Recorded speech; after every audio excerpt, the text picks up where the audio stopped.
Hello, everybody. Welcome to the first match of the Pikmin 3 Deluxe Any Percent Tournament 2020. Our first match here is between runners Rixoro and grapsmsh. We have a total of 13 runners, I believe, in the tournament. So we'll see a bunch of races coming up in the next few weeks.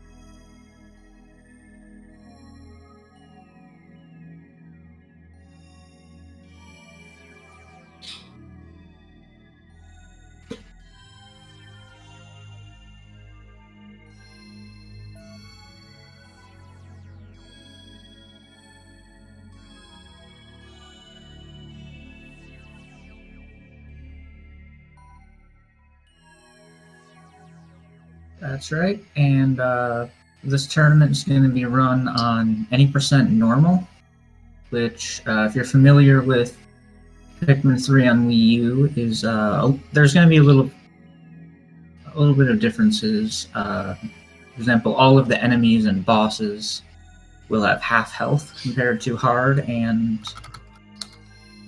the original Wii U version, as well as a few other differences that we'll get to when we get there in the game, I guess. And they're off. Yeah. Galactic date 20XX. So jumping right in here to day one is, of course, kind of a tutorial day. Introducing our runners to the Pikmin and all the things that you can do with them. Like here's our tutorial for whistling and throwing our Pikmin.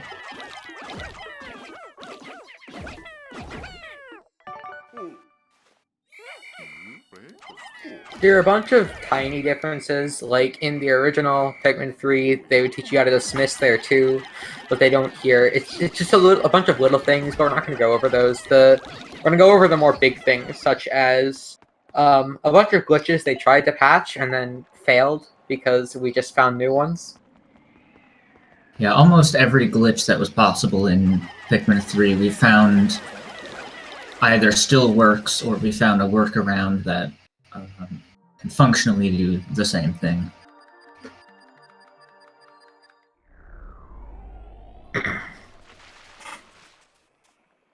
Now we've just finished Charlie's section. In a cutscene that we skipped there, Charlie got abducted by the Behemoth Fossbat, which is a boss that we'll be fighting later on. And now we're meeting the red Pikmin with Alf here. Yeah, so as we get into the tutorial proper, you're going to see them push along the Pikmin carrying the bridge pieces. It just speeds things up ever so slightly. And every little bit of time matters here. We want to build that bridge as fast as we can because currently that's blocking us from progressing. Yeah, so at the start, all our Pikmin are leaf Pikmin, which are slower than buds or flowers. So if we can sort of push them forward, that just helps them walk a little faster. This tutorial section here is sort of teaching you the basics of how to grow Pikmin and all the things you can do with them, building bridges, carrying stuff, things like that. And it looks like Rixoro is our first to finish building the bridge and get across to the main section where we can start growing more Pikmin. So yeah, day one is pretty boring overall. It's just seeing how optimized you can get it to be. One notable thing that makes this game, that a lot of people overlook, that makes this game faster than the Wii U version, or part of what makes it faster, is that the loads are incredibly fast. On the Wii U version, they would take, like, I've counted, I think it took like 11 seconds to load an area. Oh, that's true. I hadn't even really paid attention to that. It's not really something you think about. Yeah, it's not something you think about, but it does save a lot of time. Like, now it's only, I think, 5 or 6 seconds. I haven't counted specifically, but it saves a lot of time.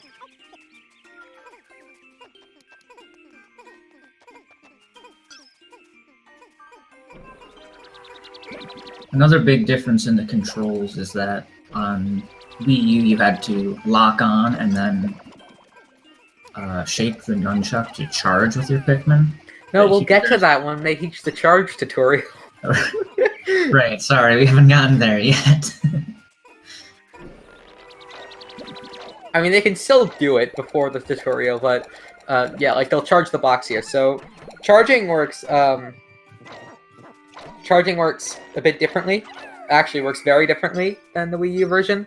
In the Wii U version, you'd lock on and charge everything at all of your Pikmin at once. At first glance, it's the same way here, except you don't have to actually lock on, and you can just charge in any direction with the X button. But what it actually is just you can't tell yet because we only have one type of Pikmin. But it will charge one type of Pikmin at a time, which is incredibly useful for micromanaging and multitasking. Yeah, and even more than that, if you charge at an object, they will automatically pick it up with the minimum required Pikmin. So, for example, if something takes 5 weight to pick up, but you could put as much as 10 on, if you charge it, it'll automatically put only 5 to pick it up. And that's a blessing and a curse.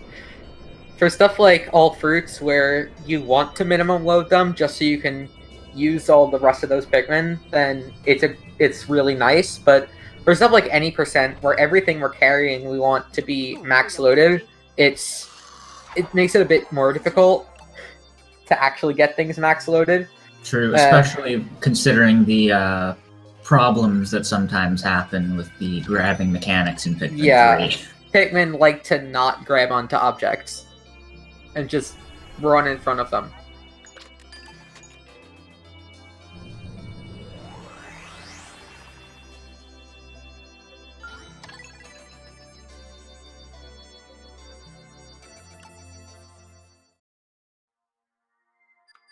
Alright, so here we are on to day 2, really where the run actually starts.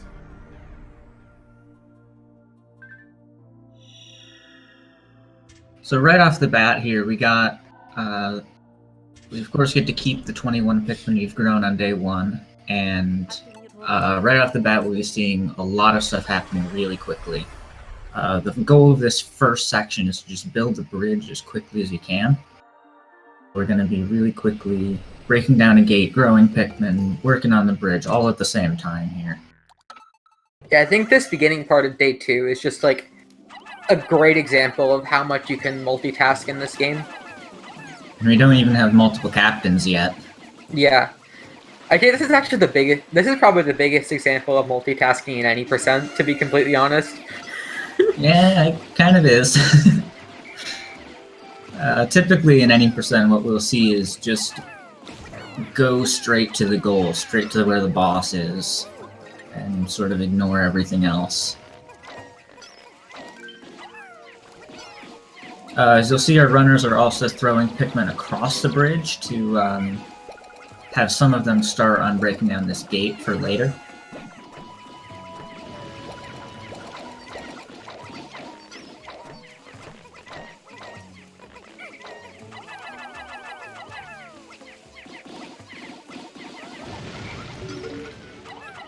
And another big difference is that, from the 3U version, is that nectar. You get nectar very early. There are tons of nectar eggs scattered throughout Garden of Hope.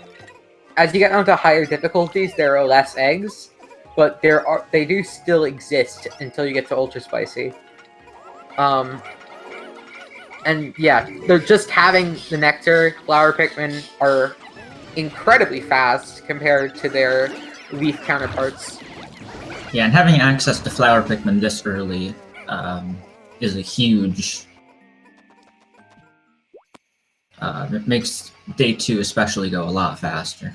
Yeah, specifically in carrying the phone at the end of the day. Because it has to go a long way.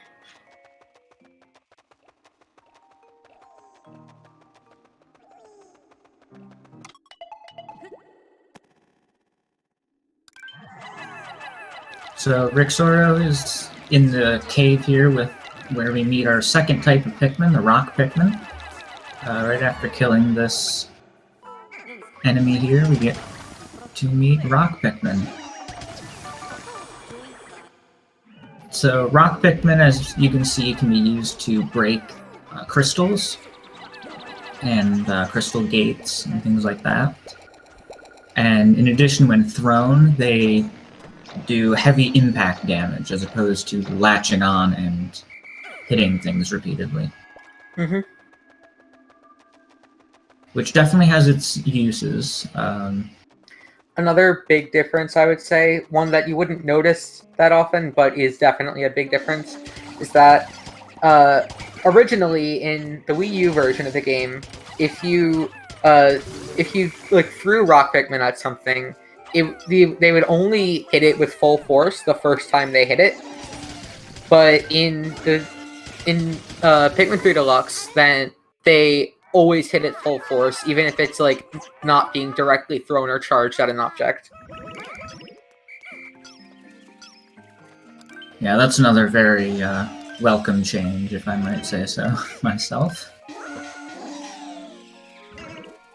Just like overall, I'd say the Pikmin are smarter. The Leaf Pikmin actually can keep up with you while you're walking. The Pikmin come back to you if you're near them when they complete a task, instead of just sitting there. They're still not smart when it comes to picking up objects, though. Of course. Yeah, there are a lot of little changes that they made like that. More than I expected, to be honest.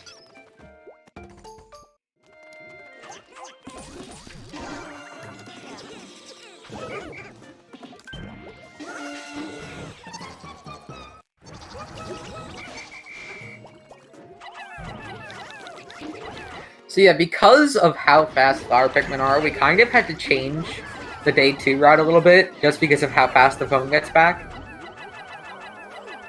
So we have to fully load those Fiery Blowhogs instead of just putting one Pikmin on each, just so we can actually grow them in time.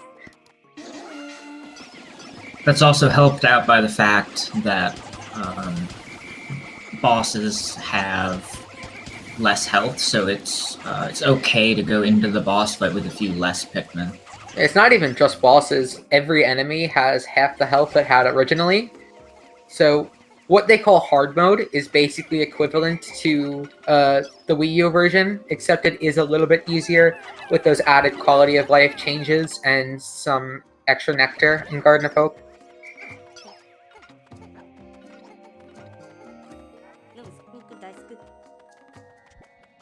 Yeah, but as a community, we've kind of agreed that we would all run on normal mode.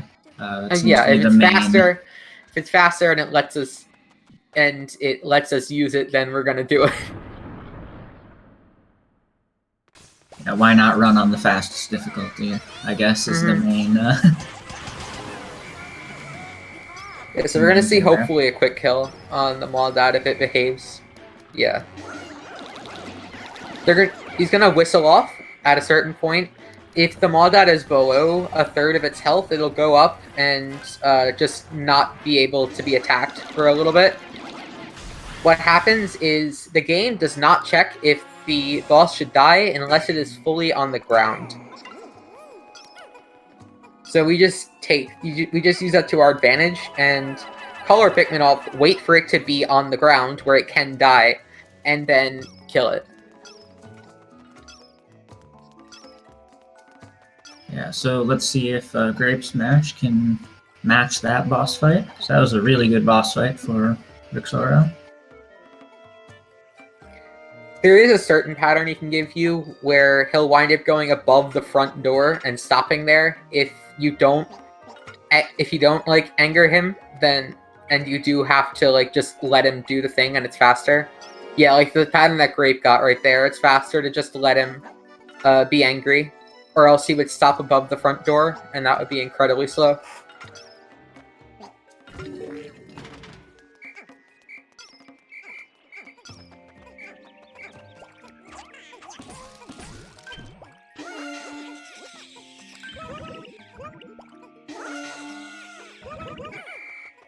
Alright, and with that, both of our runners are just waiting on the phone to get back to end day 2. Once the phone gets back, that'll be what unlocks the next area. So that's all we need to do on this day for any percent. So yeah, Pikmin 3 is a much more linear game in terms of any percent than the other two. It's just beat a boss, get the item, beat a boss, get the item, etc. Repeat that 6 times.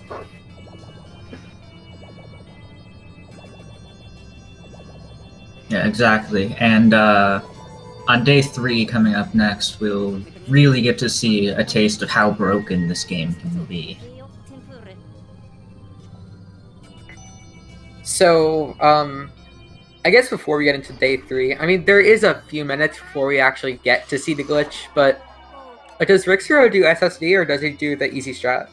I think he does the wall strat. Oh yeah, we'll get to see that.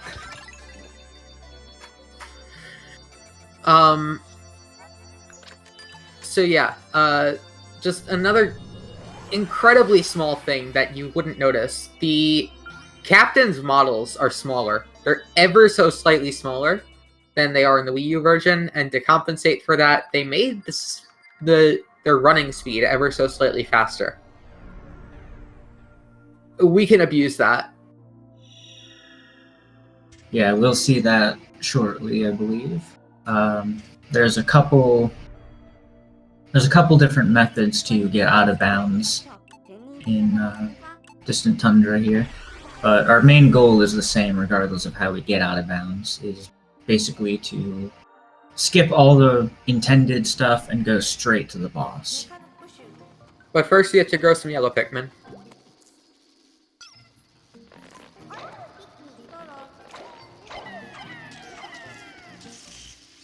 Yep, so we need to grow 20 yellow Pikmin to push that boulder to get out of the cave here. There is a glitch to get out of the cave without pushing the boulder, but it's difficult, and even though I do think it would still be faster to do it, nobody has figured it out. And we kind of want the yellow Pikmin anyway. Yeah. Even though you only actually need 10, it's nice to have more.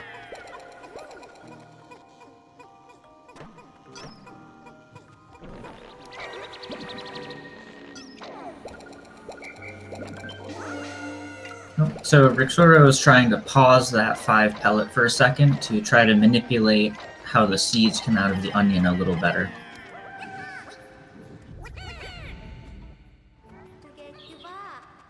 Alright, so here we go. Now, as Rixoro exits the cave, this is where the stuff gets real. He's going to throw all his yellow Pikmin across to outside of the map, and then go here to a specific area.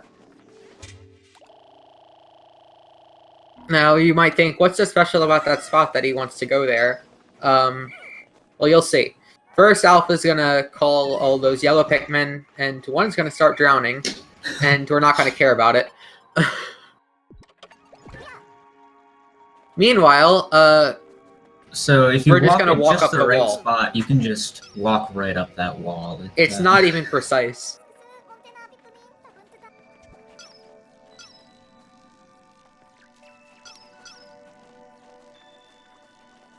And then you can do another little wall clip to get fully out of bounds, since there are still even if you can walk up the wall, there are invisible walls surrounding that, like just invisible walls surrounding the top of the wall. But you can just clip through a branch and bypass those invisible walls too. Yep, the Pikmin 3 developers really love their invisible walls. Yeah, they added so many in the deluxe version. One of the old strats, before we found this backdoor Fozbat, as we call it, was to use the dodge whistle. Ooh! Rixoro falls out of bounds. That happens if you go a little bit too far to the left there. And so he's going to have to redo that whole out of bounds section. Yeah. As I was saying, there was a trick that we used to use with the dodge whistle to get out of bounds and push the iron ball that's supposed to require you to build the bridge and throw a captain. They put a ton of invisible walls around that area, so that glitch was actually patched out, but it doesn't matter anymore because this is so incredibly easy. And with that, they're basically tied now.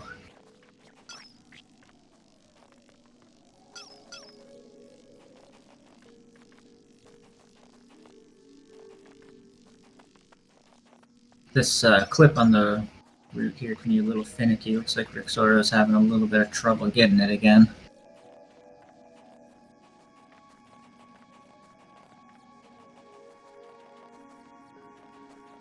So yeah, when you're maneuvering out of bounds, especially once you fall into the little river there, you want to be careful because it may seem lenient when you're doing it, but the path you have to walk on is actually fairly narrow, especially considering that you need to avoid a loading zone as well. And the window for that's incredibly tight.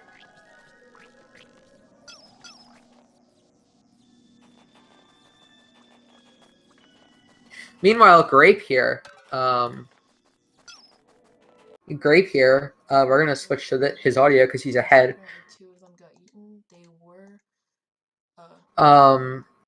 Apparently not.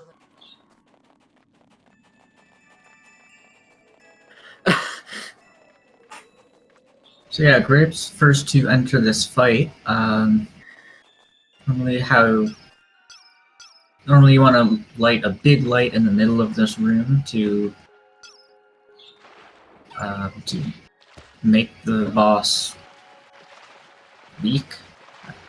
But because the boss has so much less health in normal mode, we're usually able to 2-cycle him just by Rick's failing again. Activating the small lights. And with that, Grape is out of day 3.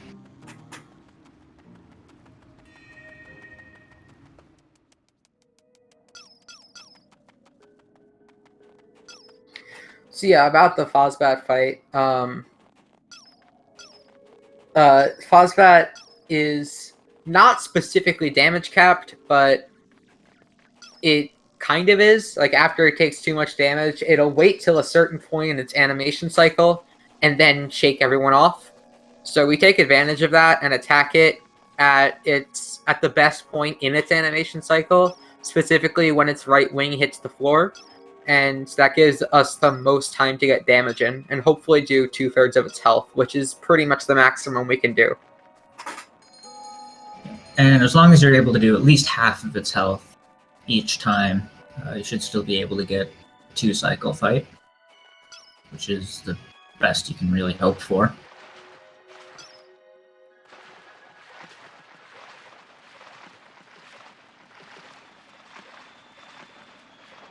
Alright, Rixoro made it. Yeah. Meanwhile, Grape is heading on to day 4 here.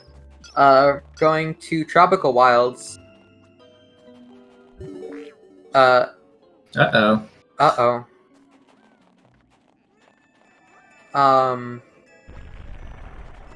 Can you even save that?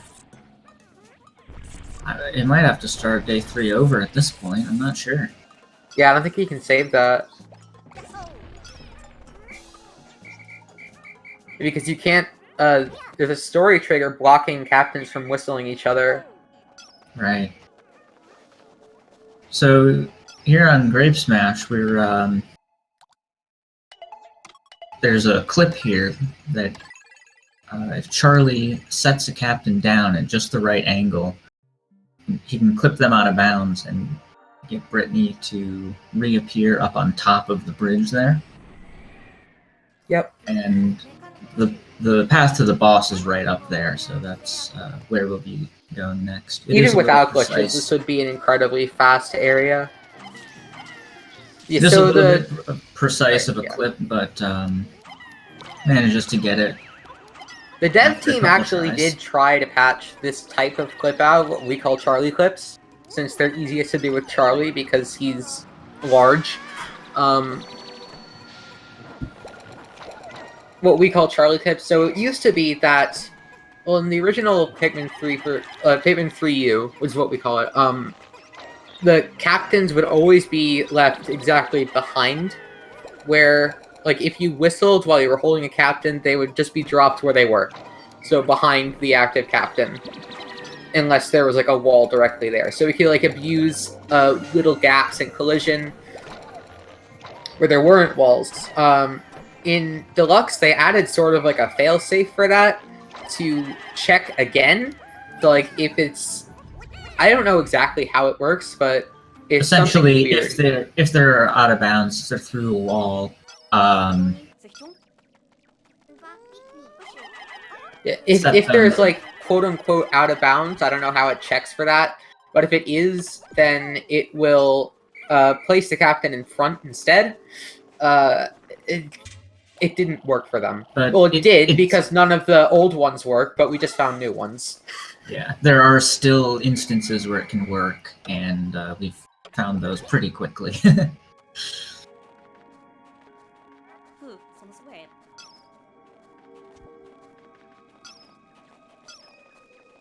Meanwhile, Grape is finishing up with the Mirror Slug here. I'm gonna start carrying the phone there, which is the item we need to get to the next area.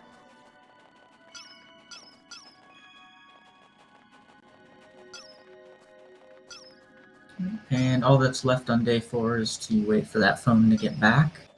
We are going to be trying to blow up a wall before the phone gets there to make it faster. Give it a faster path back to the landing site.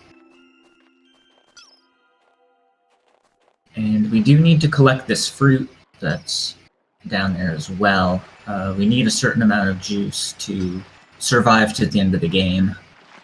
Yeah, so if you didn't know, the main goal of this game is to collect enough fruit to save the explorer's home planet of Kopai. We don't care about that, because the game ends once they find their cosmic drive key, which lets them go back home. So they just go back with whatever fruit they found. Turns out that we only need 2 fruits. You can actually do it without collecting a single full fruit, using, like, halves of fruits and stuff that split in 2 or in multiple parts. But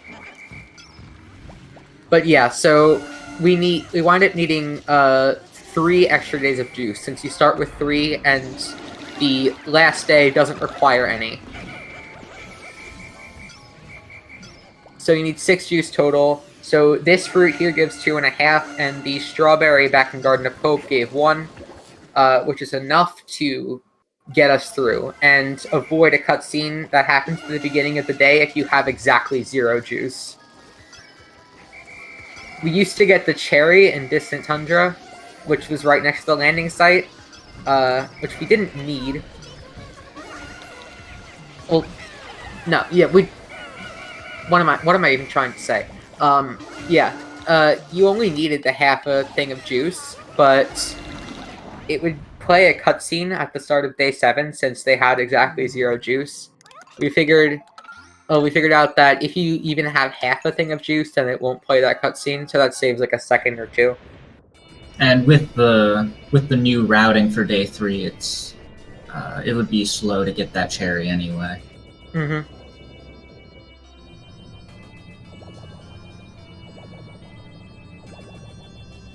So Rixoro finally making his way out of Distant Tundra and into day 4. Meanwhile, grapsmsh is heading over to Twilight River, our next area, and definitely the longest. Definitely the toughest day of this category.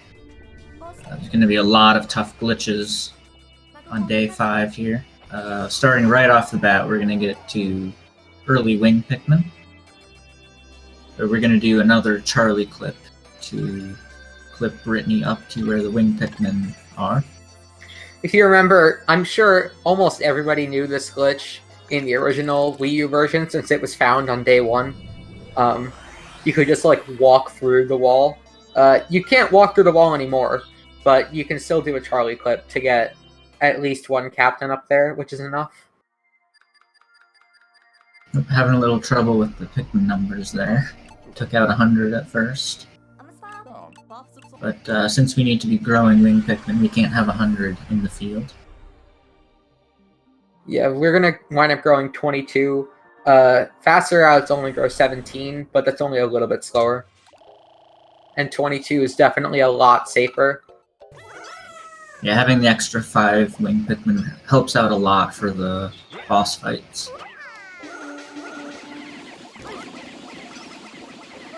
But yeah, depending on how this day 5 goes, that could definitely lose Grape a lot of his lead.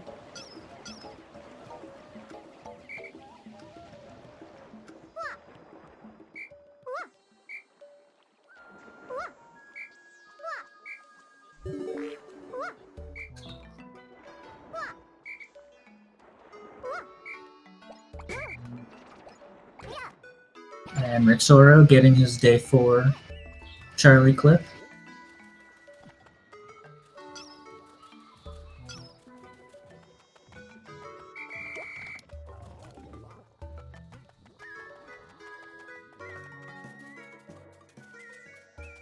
grapsmsh still working on growing up to the 22 wing Pikmin he needs.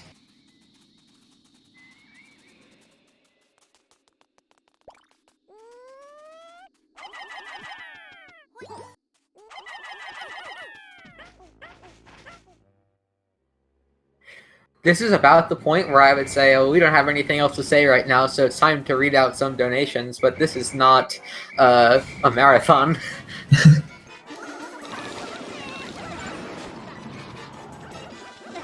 But yeah, Grape is pulling up that dam. That is a required thing. It lets the lily pads on the other river like actually start flowing so we can get to the southern half of the area. In the Wii U version, we were able to just not take the lily pads. We would still need to pull up the dam because it removed some invisible walls. But we were able to just like... you'll see this bag coming up here. The one up on the right. Camera's like methodically avoiding it.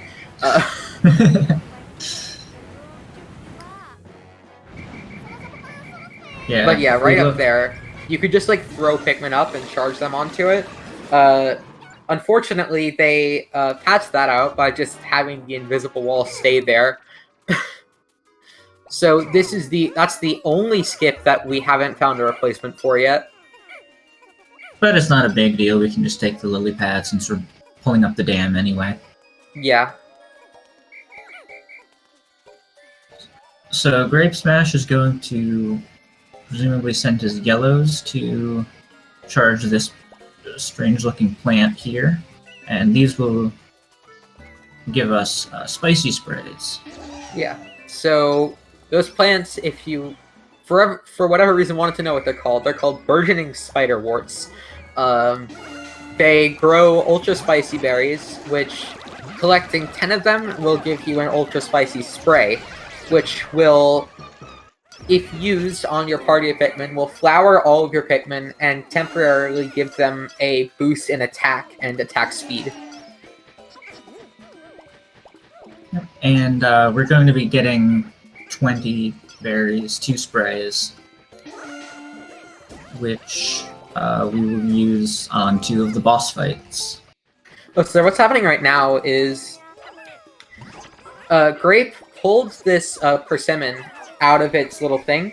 He's throwing captains up on top of it. So he has all 3 captains. He's gonna throw 2 of them on top of the persimmon. And then throw from the persimmon, throw one up onto that out of bounds ledge up there. And that is the replacement for the red bridge skip. Yep, and this will let us get up to the boss fight without building the bridge to it. Yeah, so there are those 2 roots and a rock. That's a lie. The rock doesn't exist. You can just sort of walk into the root and walk behind another invisible wall, which was very poorly placed, and fall onto the tree branch. So the unfortunate downside of having to go to the boss without building this bridge is we still need to get an item down after finishing the fight. And yes. So typically what happens with bridges in this game is there's typically an invisible wall at the other end. At the other end, well, at both ends of the bridge, while the bridge is not built. They work weirdly though, so like you can throw captains over them, like if it's on the bridge side. It's weird. But point is, there's an invisible wall that we need to phase an object through. And that is a run killer for many a run.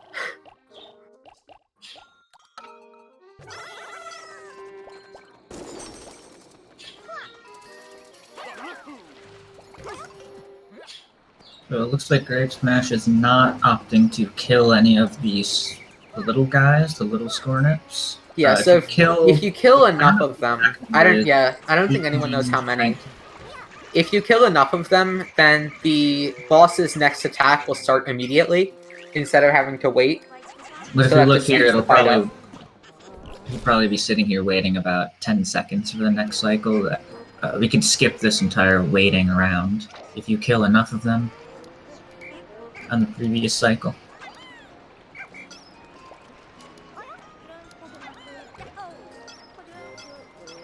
So yeah, this fight is probably the biggest one, like the most affected by the health changes, in that like there is a hard damage cap on this boss, not like soft ones like the other bosses. There's a hard damage cap of 2,000 damage, so you can't do more than 2,000. One quarter, or yeah, one quarter on hard, half on normal. Yeah, that's the point. So there's a hard cap of 2,000 instead of a fraction of its health. So in the original and on hard, it has 8,000 health, which made it take 4 cycles no matter what. But on normal, it now only has 4,000, so that just halves the length of the boss fight, which is incredible. Alright, so now we have what's probably the hardest trick in the run, Louis clip. So as we were saying before, we need to clip Louis through this invisible wall. And so what we're going to do is try to set him down and pick him up at just the right spot. And it's really finicky. Let's see how the grapsmsh does here. You can only imagine what it's like to try to get an object through an invisible wall. It's not fun. Yeah, he's failing the Jayhawk setup, unfortunately. You can heighten your chance of success with this clip by, if you use wing Pikmin and have them drop Louis, you can push him ever so slightly after he's dropped. Like, with your captain, you can just walk into him and push him. Oh, there he goes. There we go. And the farther left he is on the route, the farther left he is on the branch, the higher chance he has of clipping out for whatever reason.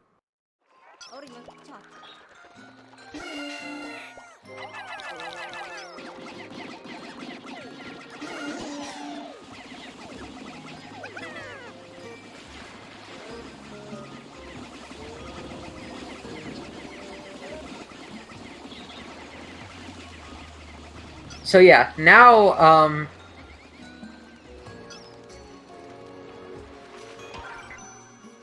we're gonna see that had to get one more berry. That one Pikmin didn't grab the 20th berry. Yeah, he's just gonna have to live without it, it seems. Looks like he's opting to only get the one spray. Yeah, typically you would use the first one on the Scornet Maestro anyway. Ooh, Rix is going with the 10 pellet clip. That's surprising. So this is just an alternate method of getting up out of bounds instead of using the fruit. Oh, there he goes. That was quick. Yeah, it's a bit slower, and it's definitely a lot harder. I find it a lot easier, personally. Yeah, I guess if it works for you, it works for you. Yeah, it's just an alternate method.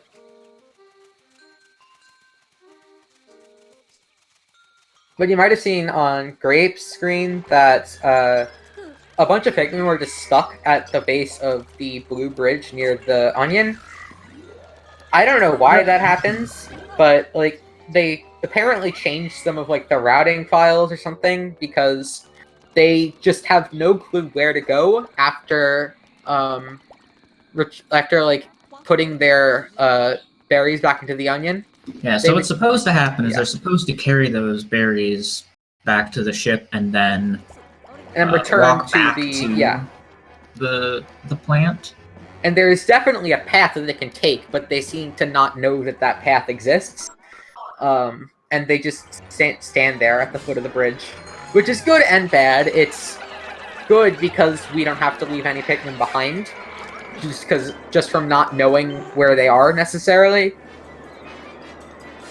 But it's bad because, like, if you're slow, then you could potentially get an extra spray on the Wii U version and use that on the final boss fight.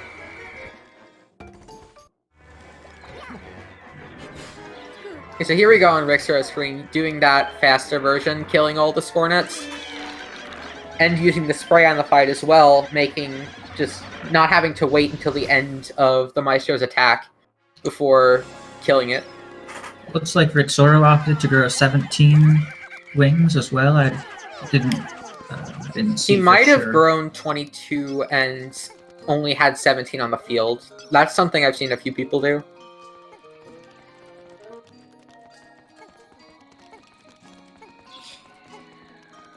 Right, so Grape Smash on day 6 here now. We got yet another Charlie clip to go straight up to the boss fight. And he's going to be leaving 10 yellows off to the side here. That'll be used to speed up a carry later on. So yeah, we would need winged Pikmin. So basically what's happening in the story is Louis escaped and took all one bottle of juice that they had. So we need to find Louis again, who just happened to be eaten by the Myrocops, which is this boss here. We're normally supposed to build that bridge, but we don't. Luckily, the winged Pikmin know how to avoid taking the bridge and just carry him over the water. But winged Pikmin carry at 80% of the carrying speed that grounded Pikmin do. So using grounded Pikmin whenever possible is definitely the better choice, faster choice.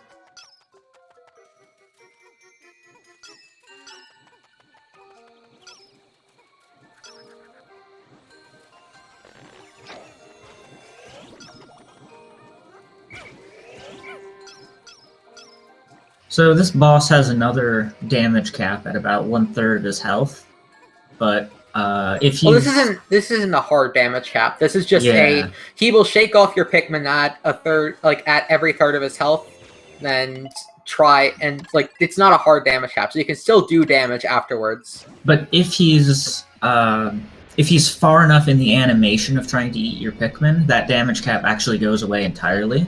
So if you time your Pikmin charge just right, you can actually kill it in one cycle. Yeah. But it looks like Grape Smash didn't quite get that right.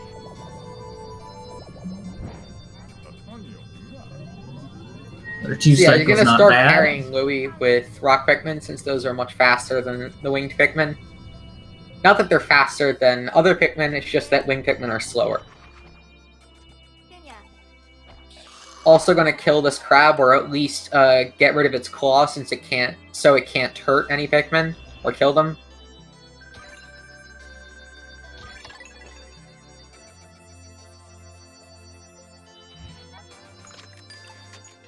Meanwhile, there is a captain, probably Charlie, over there. Yeah, growing around 5 blue Pikmin. We don't need any more than that.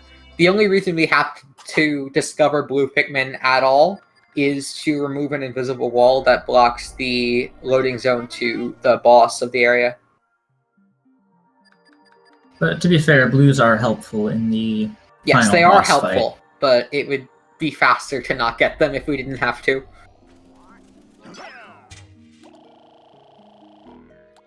And once Louis comes in here, Grape Smash will be on their way to the final day. Meanwhile, Rix is starting his day 6. Charlie's getting stuck Charlie somewhere. got caught on something. What happened there?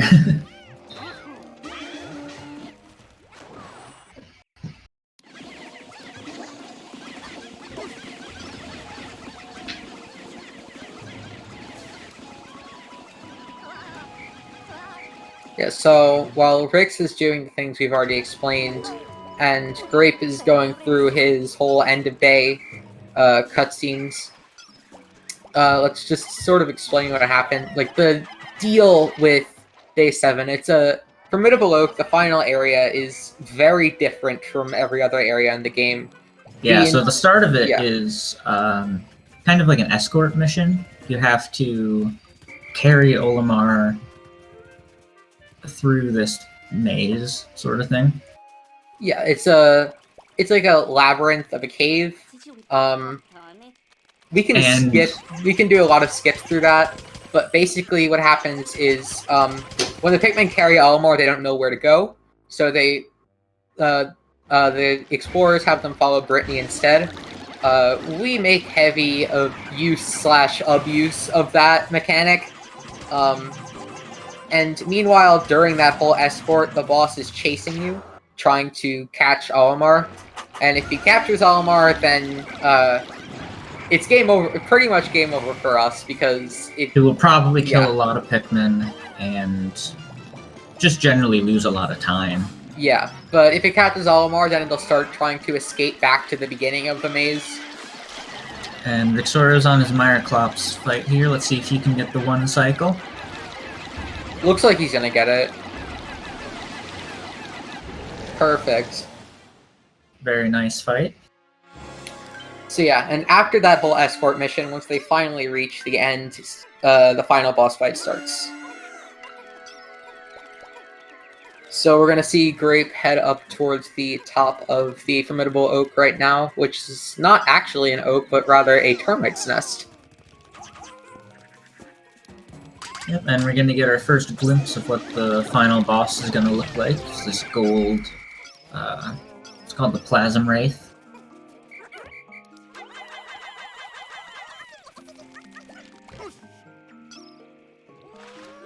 So I mentioned how winged Pikmin are slower, but it doesn't matter at this point because there are a few things we still have to do while carrying Olimar. We throw those blue Pikmin up there just to keep them safe. And because they're leaves, so they're going to be slower. So yeah, we have to do a couple things, like pushing a bag and building half of a bridge. So having winged Pikmin on there at that point doesn't make... It's not terrible. And we need the winged Pikmin in a bit anyway. Yeah, we need the winged Pikmin to carry Olimar over a gap. Yeah, over a gap and up a wall, which you'll see. Yeah, so first thing we're going to do is push that bag from the other side. Not a thing you're supposed to be able to do. But... Yeah, it's supposed to be used as like a shortcut if you take multiple days to get through this area. Like, you can make progress and have a shortcut to come back to where you were. But if you're able to push it from behind, it's just a shortcut. Yeah, so we're going to build half the bridge here, and then chuck some rock Pikmin and Brittany across the gap, killing that arachnode in the process, if it cooperates. Yep, there we go. We chuck some rock Pikmin over, and captains, so Brittany. We're going to take those rock Pikmin and have the winged Pikmin follow Brittany into this cave.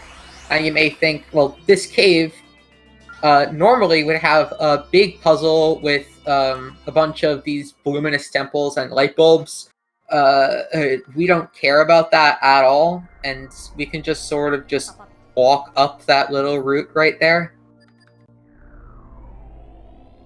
And once we get out of bounds, the winged Pikmin will fly Olimar up out of bounds to us, and we can just walk around all the puzzles in this room. Yep. This is the good thing about them following a captain and not a set path, is that we can just get the Pikmin to go wherever we want them to. The thing about this is that you have to be very careful when navigating around this out-of-bounds area, since the... Yeah, so the winged Pikmin... Yeah. The Pikmin carrying Olimar have two states. If you're really close to Brittany, they will go directly towards her. But if Brittany gets too far ahead, then they will aim towards the nearest waypoint. The nearest node. waypoint, like carrying waypoint. And the way paths work, there are just waypoints everywhere. Yes. And of course there are no waypoints out of bounds, so we need to stay really close to the Pikmin during that section that we are. And them falling off, especially if it's not winged Pikmin carrying them, it's a pretty much run-over scenario. But Grape seemed to make it through without much of a problem, and he's going to be starting the final boss fight. So yeah, this is the Plasm Wraith. Probably the most RNG boss, just because he has a few attacks. The first one he's going to use is spinning off all that goop. So what you have to do is destroy the goop. That's the way to permanently get rid of his health. Or else he will suck it back up and regenerate. He also shoots elemental plasms, which can be 4 different types: fire, electric, water, or crystal. And you just use the specific type of Pikmin to break it. Yep, and then if you are worried about winged Pikmin not getting their time to shine, the Plasm Wraith can also fly. So all this goop on the ground, it's great to knock it off of him, but as we can see, he can reabsorb it. So in addition to knocking the goop off, you also do have to focus on destroying it as well. Which it just takes a hit from a Pikmin while it's on the ground to destroy that. Yeah, so the Plasm Wraith can actually be kind of mean, especially while it's in the air, since its range is, like, very large. And if it hits a captain, then the knockback is insane. So yeah, once it gets below a certain threshold, I think it's a quarter of its health, it'll shoot 3 elemental plasms at once. Normally you would be able to skip this phase entirely just by doing enough damage in a short enough period of time. Yeah, ideally you'd be able to just do so much damage to him that you either kill him before he's able to spit out 3 at once, or when he spits out 3 at once, that makes him so weak that he just dies. Yeah. Like, eventually, like you saw just there, he didn't have actually enough plasm to spit out an elemental plasm inside him, so he just did the animation and nothing came out. So at this point, we're just trying to attack him as much as possible and as quickly as possible, do as much damage as we possibly can. And time is going to end as soon as the Plasm Wraith dies. So that should be coming up in just a minute here. So there'll be text saying, like, it's getting weaker, focus on its body, right there, and then that's the point where basically the run's done. There we go. And grapsmsh is the winner.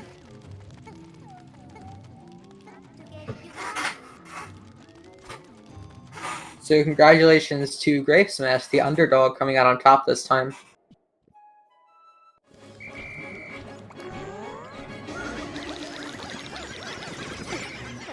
Meanwhile, we're gonna see Rix have an extra spray. Looks like he had an extra spicy spray somehow for this fight. Did he pick up a spray drop? I think from one of the eggs. There's 3 eggs that you can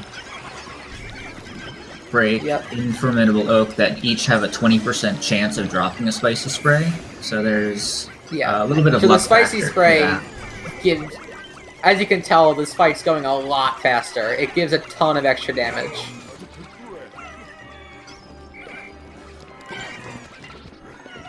Ooh, and there's that knockback on the Plasm Wraith directly hitting the captain.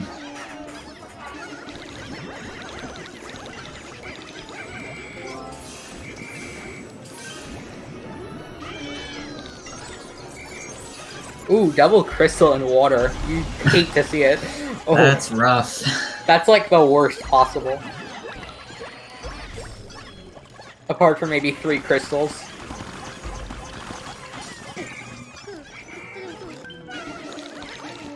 But yeah, part of what makes this fight so hard is that you have to multi-manage attacking, like, the goop that falls off, attacking the elemental plasms, and attacking the Wraith itself. And saving your Pikmin from the elemental damage that they will absolutely be taking. Yeah. And there we go. And that's time for Rixoro. Congratulations, grapsmsh.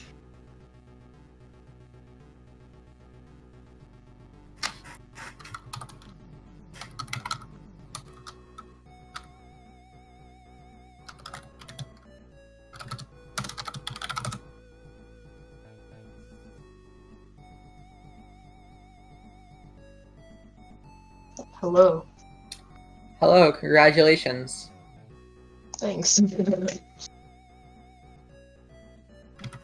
I was freaking out that whole time. I had thought I was like behind. Yeah, Rick's had some trouble on day 3. That's exactly when I told myself that was a great day 3. I remember I had gotten a 2-cycle phosphat, and I was like really excited about that. That was my one good day compared to my other splits.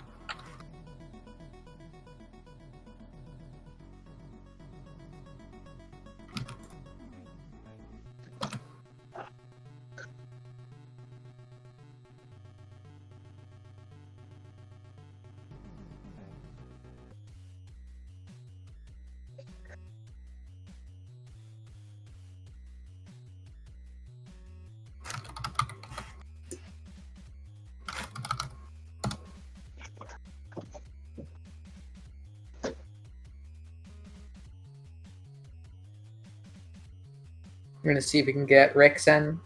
Yeah, that'd be nice.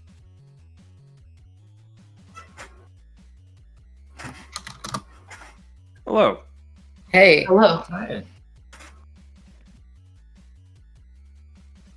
Hold on, I have the stream on also, so I'm gonna kill that so I don't get duplicating. Okay. Hey. Yeah, so that was a race. That was That was definitely a race.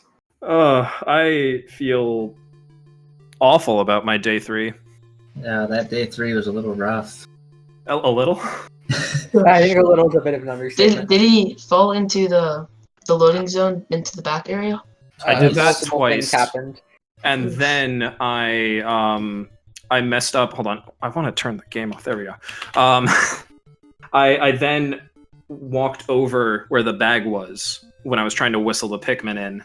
So I had to run around and do the whole thing again after I already completed it once. So I lost, compared to my PB time, I think about 6 or 7 minutes, which is pretty dang bad. It's still good that you were able to catch up to only 2 minutes behind after that, though. Oh, I golded day that's 5 and crazy. 6 for me, Mhm. which I don't believe happened, but yeah.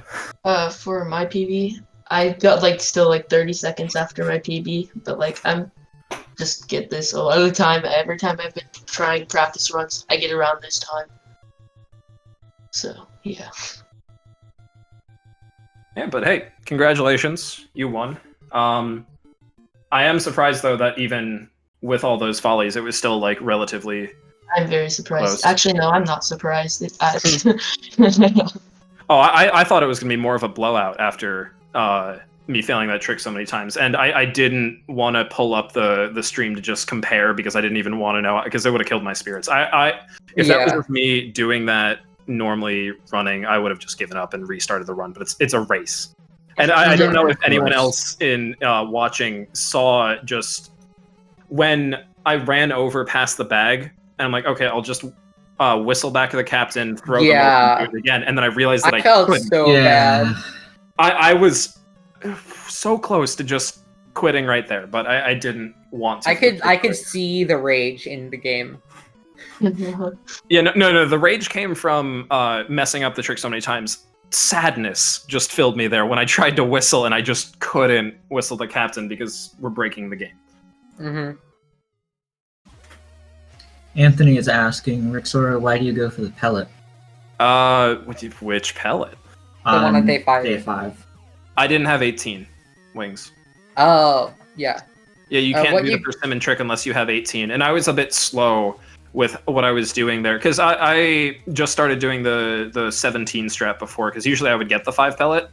And my mistake there was I swapped to Alf. As soon as I threw my wings to lift up the gate there, I usually, or what I would want to do is I should have charged the wings onto the 5 pellet there to get that rolling, because they'll at least get me 1. But instead I went straight to Alf and started doing the lily pad riding there. If I didn't do that, I probably would have been fine and had 18, and then I could have done the persimmon trick. And yeah, I could have thrown a red over the wall, but I didn't really... Yeah, like Jay's saying. I've never routed it with that, so I didn't feel like doing it then. And it wasn't even a thought in my head at that point. My thought was just, come on, why did I have to mess up so many times on day 3? Well, it is overall, what it is. Yeah, it is what it is. It was fun, and I'm just kind of happy that the Pikmin community is just getting a little bit more of a spotlight, you know? Mm-hmm. Absolutely. I'm happy. You know, So- every little bit helps us get towards Pikmin 4. Yeah. It really does. To Grape, your next opponent will be Jayhawk, and Rix, we don't know who your next opponent will be yet. It'll be, I'm The hoping to make loser- some sort of comeback in the losers bracket. yeah, it will be the loser of whoever Claris is up against. So, and Claris is up against whoever wins, me versus Pi. So, Okay, so that's you already got a going to while. be... That's So it's going to sound be like one of a us close two, one. probably, because Claris is going to win that match. Yeah. Well, I mean, Most I likely, knew yeah. I wasn't going to do well against Jayhawk, so Grape, good luck with that. I'm gonna have fun. Yeah. Yeah. How do we wrap this? Yeah. Yeah. Thanks for everybody for watching. The Join next us next scheduled time. match is on Thursday at 1 p.m. Eastern, but there may be a couple more before that. Who knows? So yeah, we'll see you guys then. Thanks for watching, everyone. Thanks, everybody. Stay safe. Thanks.